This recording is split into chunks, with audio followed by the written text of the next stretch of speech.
I'm here in Utah. This is my brother's Sprinter van. Let me take you inside.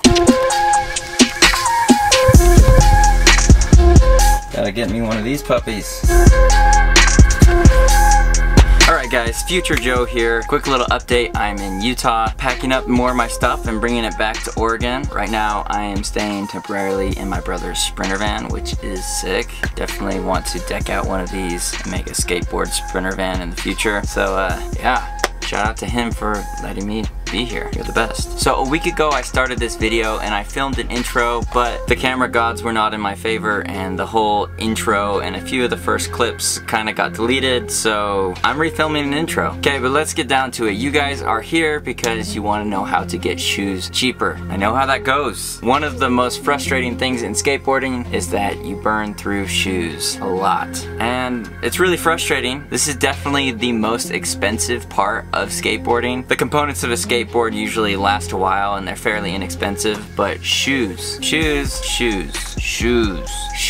burn out so quick. And the last thing you want is to be wearing shoes that are gonna fall apart on you. The best thing to do is figure out a cheap way to get new shoes so that you're safe and your wallet is not getting burned to pieces. Where is my wallet? Ha, driver's license, we're good. So the best way to get cheap shoes is to go to a clearance store like Ross or Marshall's. You'll see that they've got shoes for super discounted prices. Some people even buy these shoes and resell them on eBay and make a living doing that. That's how cheap these shoes are. So the other week my shoes were absolutely thrashed and falling apart and I needed a quick pair of new shoes, so I swung over to Ross and picked me up these bad boys. If you watched my review of the Stray Venturas, you'll know that I am not the biggest believer in the quality of Vans shoes. That being said, there is nothing, in my opinion, like the flick of a Vans skate shoe. At least these ones, the Vans era, literally my favorite flick of any shoe ever. The Stray Venturas, they come close, but they're not quite the same. However, the Strays are a lot more durable, so you gotta give it up to them for that. It is so hot in here. The noise of the landscapers, and now I'm getting cooked in this oven of Sprinter. Anyways, buying cheap shoes comes with its drawback. For example, these cheap Vans shoes come with the worst insoles ever. They're practically not there. So if you're gonna go the cheap route, you are gonna have to pay the price in other ways, and you're gonna have to find ways to mitigate buying cheap shoes. So what I've done with these Vans eras is I've taken the acid drop insole for my Strays, I ripped out the insole of these and just stuck these right in there. Whoop. Bah. Strays and Vans are pretty much the same shape, so this went in like nothing. But you can also buy the FP insoles, which I've heard are like really good. At some point I want to get some and do a review, but for now I'm gonna stick with these acid drop ones, and they've been treating me really well. Now another drawback of buying cheap shoes is you don't really get to pick what's in stock and what's not. When you show up to Marshall's or Ross, whatever's there is what's there. So you may have to go a few times to get shoes that you really like, but if you're skating a lot, it's worth it to stop by Ross or Marshall's like once a week and just see what they've got and see if you can find something in your size. I'm telling you, this is going to save you a lot of money in the long run, and you'll be able to skate nicer shoes for a more affordable price, and you won't have to be skating super janky old shoes that have holes everywhere. So I think it's a win-win. I'm really sorry if I just look really sweaty. Again, it's really hot in here. To give you guys a little bit of transition into the next part of the video that I filmed a week ago. When I filmed this video last week, I decided I was going to warm up with a bunch of flatground tricks, and then eventually I was going to do a trick challenge. That trick challenge being a fakie frontside heel flip. So that'll give you a little bit of contact transition into the next part of the video. That way you're not completely confused as to what's happening. So quickly, let's warm up with some flatground tricks.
Well, those heel flips suck. Spent like probably a half hour just trying to get heel flips. I only landed 2. Pretty sketchy, but luckily half cab heel is a lot different than heel flips. My problem with heel flips is they go behind me, which actually is working for you with half cab heels. So I'm gonna stop trying to get a good heel flip for the sake of saving energy to try and get my half cab heel. So pretty exhausted. I would like to get this half cab heel and then skate the flat bar at the skate park for a little bit, but we'll see how long this takes. I'm gonna try and get it in 5 tries, okay? 5 tries is the goal.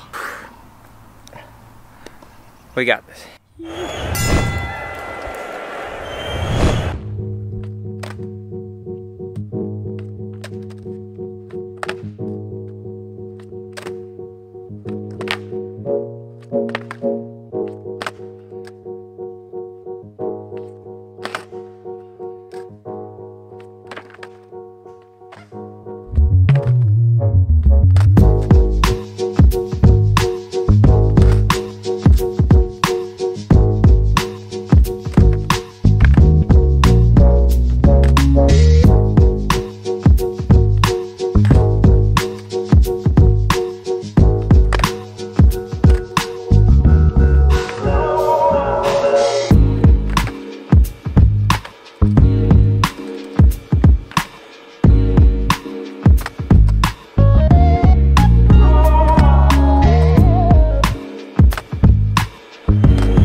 Alright guys, that was really tough. I couldn't get one that I was really happy with, but I landed like 4 or 5, so that's pretty good progress, I think. Heads up though on the shoes, if you try and buy the VANS eras and swap out the insoles, when you're tearing out that insole, it's glued down and it has like a little bit of arch support in there. So I don't know if because it's glued down that's like structural and if that's gonna like ruin the durability of the shoe, like it will start to pull apart over time. I guess we'll find out, but one thing that I did notice is when you pull that out, there's like this little arch support in that insert, but when you take it out, it's no longer there. So if you're gonna do that, just be aware that you might lose a little bit of arch support. My previous shoes really didn't have any, it's just what's built into the insole, so not a huge deal. I think I'll just get used to it over time. Okay, real quick, I'm gonna go try and skate the flat bar and then probably call it a day. I'm real tired, but I wanna go cruise around the park. I just don't wanna lose the muscle memory that I've been getting skating around. All right, we'll cut to me skating the flat bar.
Hope you enjoyed that trick challenge. Let me know what trick I should try next. Leave it in the comment below what trick you want me to learn next. If it's in my wheelhouse, I will try and go for it. But I want to give you guys a quick update on these shoes before I end this video. Now, I bought these shoes for 30 bucks, and so far they are holding up really nicely. No rips in the laces. That's one thing that I love about the VANS era, is these laces are up together and away, so you never have any problems with ripping this lace right here. When I do heel flips, I do get a bit of wear and tear right here, but so far I haven't like broken a lace and hasn't been too big of a problem yet. As far as removing that arch that I talked about earlier in the video, it has not affected the durability or the structural integrity of the shoe in any way that I noticed. So that's a really good sign. That means that I can probably get away with buying these shoes and putting nicer insoles in them. I've mentioned before in another video, I've had really bad luck with the VANS Pro model shoes, but these regular VANS eras, I've honestly had really good luck with. When the rubber right here wears down, I'll usually kind of reapply a toe cap with shoe goo so that I just keep on wearing down the rubber and don't really get to the shoe, and that's worked really good for me in the past. I talked to somebody who had a similar experience with the Vans Pro models. He said at this part of the shoe, the outsole started ripping away from the tread like really quickly, and there's really nothing you can do about it, and it's not a skate related kind of tear. It just means that their construction is really poor. Oh my gosh, I'm sweating so much. Oh, it's like a sauna in here. For whatever reason though, these cheaper Vans hold together a lot better, and I did not realize how much I missed the flick of the Vans eras. They feel so nice, and having a thick insole in them, it's just so comfy, and you feel protected, and you have such good flick and board feel.